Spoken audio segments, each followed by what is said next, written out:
Na enede na Asante mo for Dr. Frank Amwakohene okopie eye Committee on Local Government and Rural Development anima wode ato wanimu se Suame interchange medie no ekoso yie pa se de aban ehwehwe no Asante mo for Dr. Frank Amwakohene ene kopie mu mrahye na ne nsem bia wode yeto Local Government and Rural Development Committee anima ne se Suame interchange project na ya de se Ghana ban na ni aba ho pa yi na enche bia na obewie na aboa manwumadi akoso na sesie no eho abahia se samanyoko bia ba ban mu a abandada no nwumadi a wo hya se wantumi anwie no obewie ne korakora edi amakromafo enkoti adume no anya ha ana wotu ni bia friso ne ma esi bi ne kuram ampa nipa na oso ne dai a ode Suame interchange ba yo adime na ho sika fa nto ho na campus wetin me kisho so betime wi oso hwe ya emra Asante Region Babonte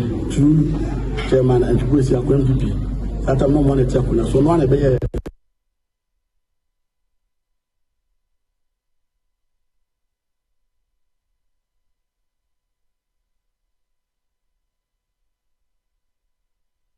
and a force one by some baby Suame interchange. Initially, now comes some by 5. And they are my actually a prayer back.